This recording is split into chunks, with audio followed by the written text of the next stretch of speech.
Hello, it's a great pleasure to be with you virtually today, as unfortunately we cannot travel because of COVID, but at least gives me the opportunity to be with you and share some of the latest research that we're doing on how technology can help us dealing with COVID and enabling the tourism and hospitality industries to regain and reignite in order to be able to come back to the new normality and how we can operate in the new normal.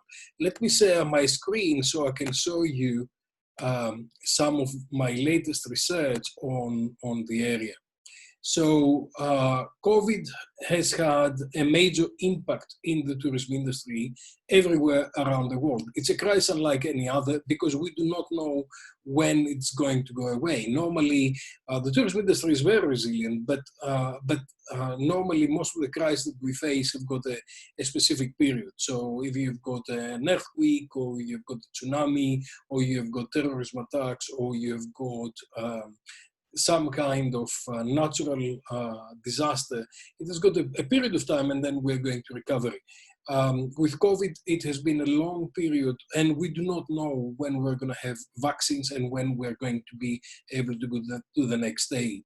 So COVID has actually dramatically changed what we do. This is Bournemouth in Easter 2019, and this is Bournemouth in Easter 2020. The whole activity stopped and tourism went to ground zero. And of course, we were expecting 2020 to be a record year again, and of course, COVID has dramatically changed the growth that we experience. And for the first time ever, most of the companies around the world and most of the destinations, they had to do demarketing and say to people, please stay at home, see you soon, see you when it's safe to see you. This is British Airways parking most of their planes in Bournemouth Airport because we ran out of space for aircraft because when no aircraft are flying, it will be quite difficult to actually bring all of them in parking positions. I started working on COVID quite early, from February 2020. And I said that, look, this is a crisis that we have never seen before, and we need to apply humanity, solidarity, leadership, and resilience in order to be able to manage all the resources, to be able to manage all the people, and make sure that, that our industry is resilient. And of course, because we are locked down and people were not traveling, it's becoming much more evident to everybody how important tourism is, not only for the economic activity that many destinations have got to face, but also because of the ability of many travelers and many individuals to go out and enjoy the different resources and make sure that they're healthy and they're happy.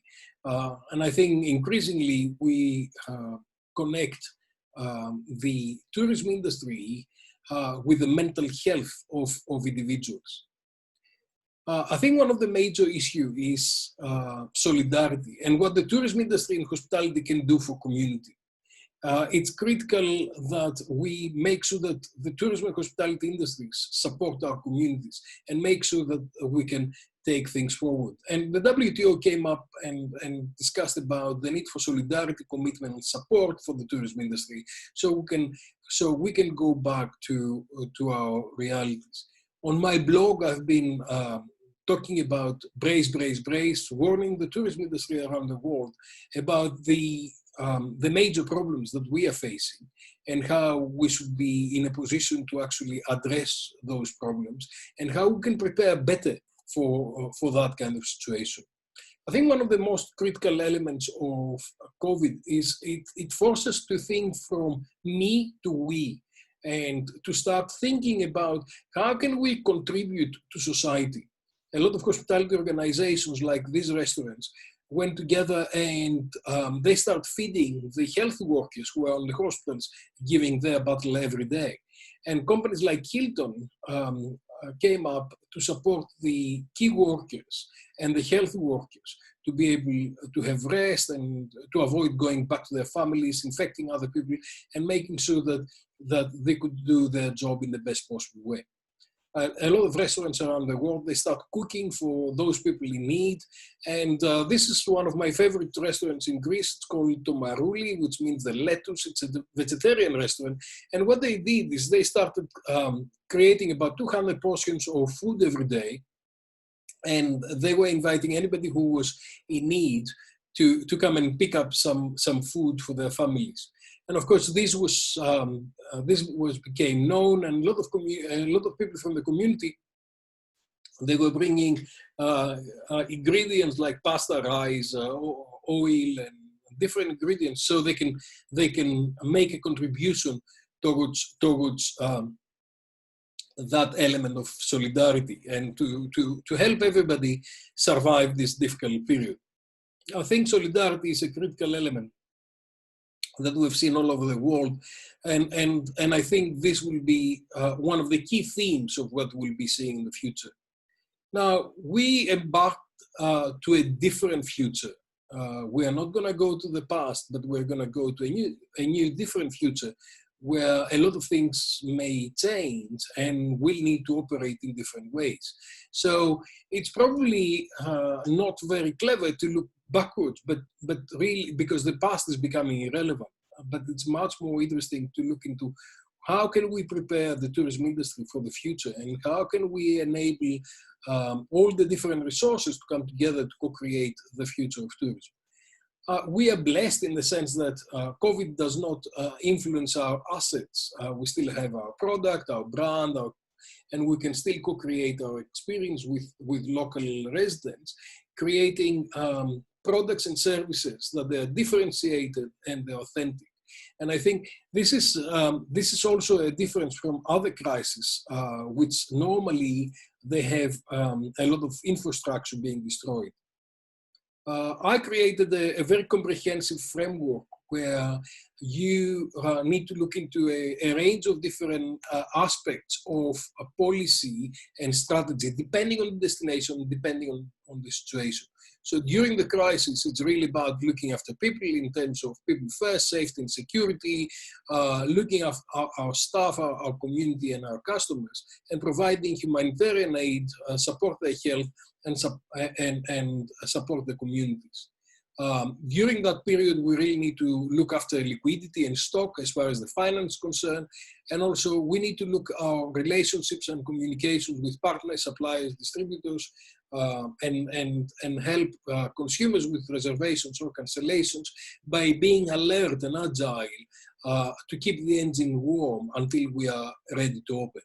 Once we open, we need strategies on human strategy, on money strategies for liquidity and starting the business, in operating process, in product propositions, in the distribution and the pricing, and the strategy and the competitiveness towards creating destination strategies that they are smart, they are agile, they bring the whole ecosystem together, they manage the infrastructure and enable us to operate tourism.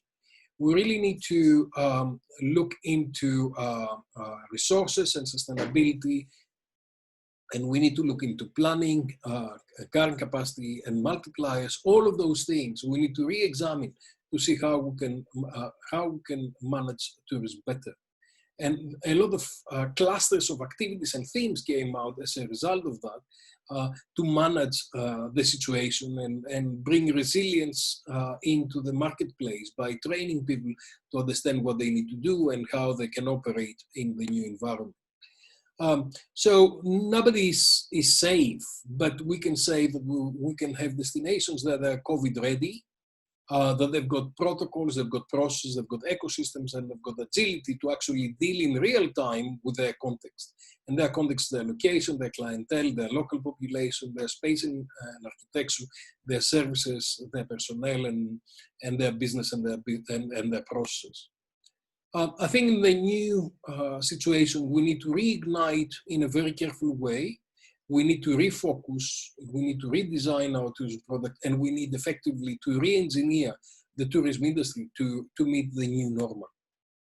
Now, as you know, I've been working for many, many years on smart and agile tourism, and smartness and agility is giving us a range of tools. to manage those things. So technology enables everybody to be interconnected, and it engages us in a range of different processes where we look into our data and we create processes that they manage our resources in the best possible way. Smart systems have been here before, but now become much more critical in our operations. Some of you may have heard me before talking about the smartness as taking advantage of interconnectivity and interoperability of integrated products and services to re-engineer process and data in order to produce innovative services, products, and procedures. This has never been more critical than now, because we really need to bring all the different resources of data together and to manage those data in order to be able to support our communities and support our guests.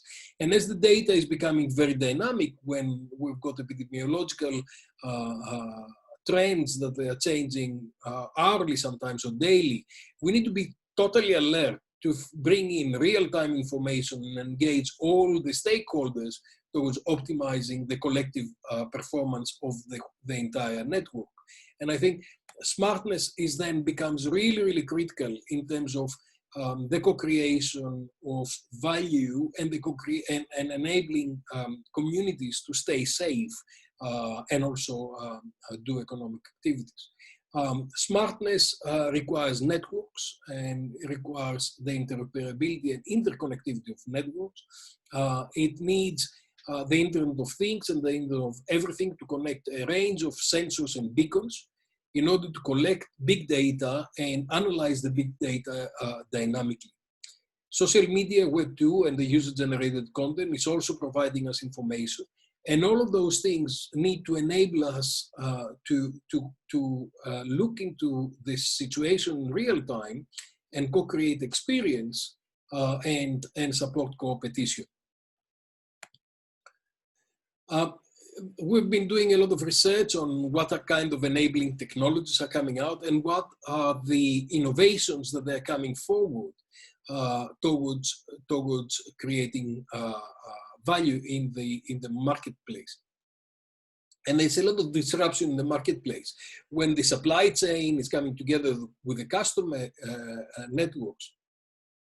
In this kind of magic moment in the marketplace, you've got technology like virtual reality, augmented reality, location-based service, autonomous devices, all of those things coming together to maximize the value that can be created. Now, we normally look into enjoyment and we normally look into financial gains, but what COVID has actually put as a first priority is safety and security, and particularly with health, because we are fighting an invisible enemy. And I think this will be critical to understand what kind of disruptions that has brought into the market.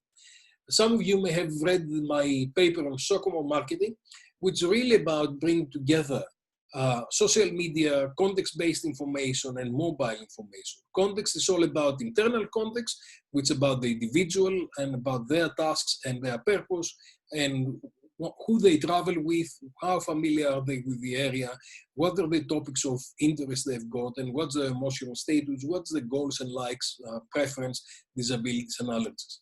Now, I've got particular likes and I've got particular dislikes and I've got particular preference. And every time I go to Hong Kong, for example, I'll go to the same restaurants that are over and over. In the last few years, I've been over and over again because I quite like them, and I'll avoid some others that I do not like for a whole range of different things.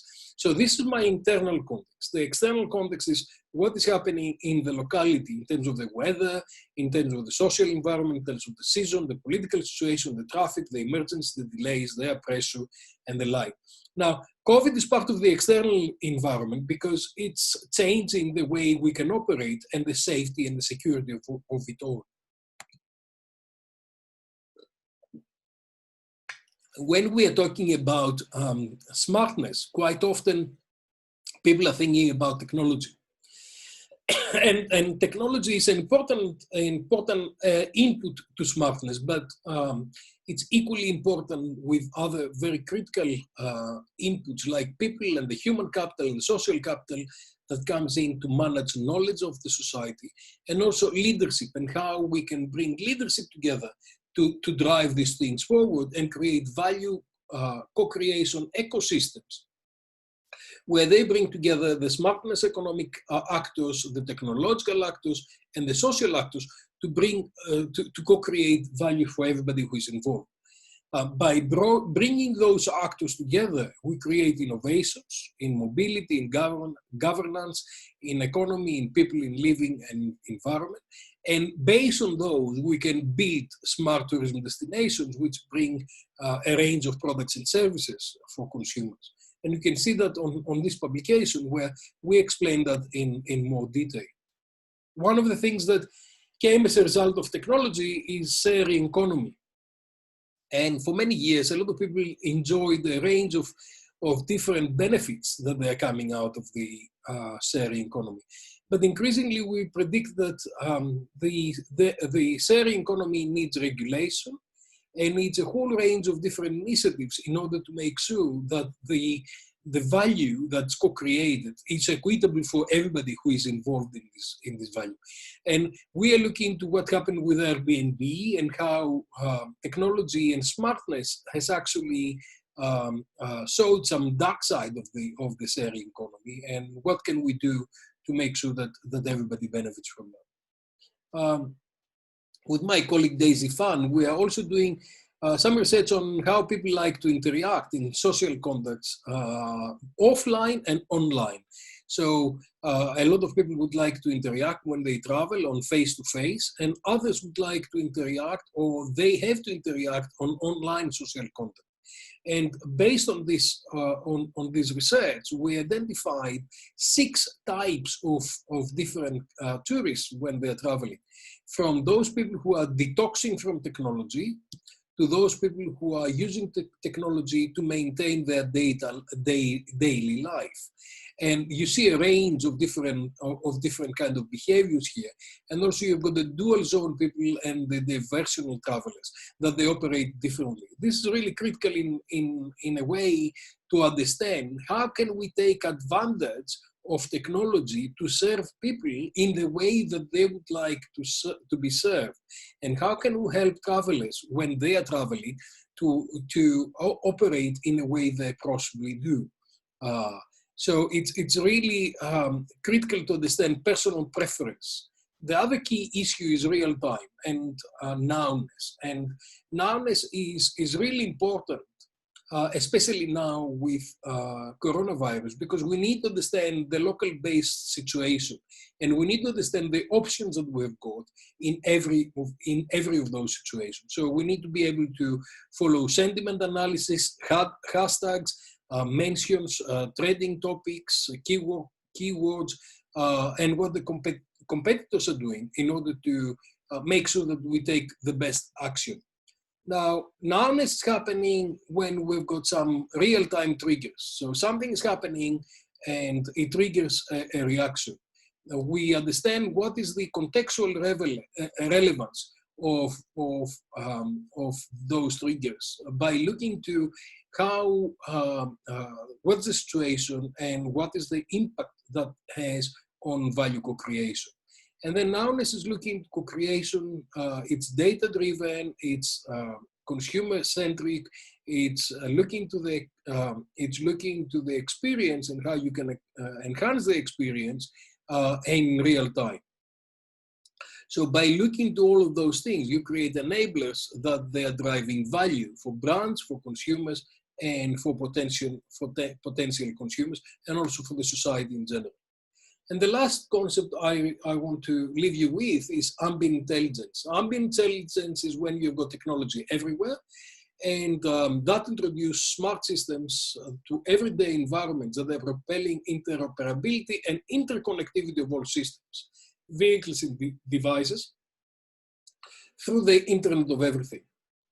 This is facilitated by technical developments like artificial intelligence and machine learning, and it will be further developed through wide area networks like wide area Wi-Fi and 5G and 6G, and also autonomous vehicles and robotics. Basically, everybody is coming connected to the internet, and there is a constant effort to optimize the current situation by getting data that's coming from anywhere. So proactively and in an anticipatory way, we're able to co-create tourism activity in the best possible way. That brings interaction between a range of different players, everybody who is involved in tourism, including business, governments, consumers, employees, interest groups, local residents, and even machines like robots and other machines. What is critical now when you've got COVID is that a lot of new players are coming into this game. So you can have health organizations like hospitals that they're probably part of the government or other business, that they need to come in and engage, or certification companies or health protocol companies that they're coming in to help different organizations to actually understand what's the requirements and prepare best for consumers.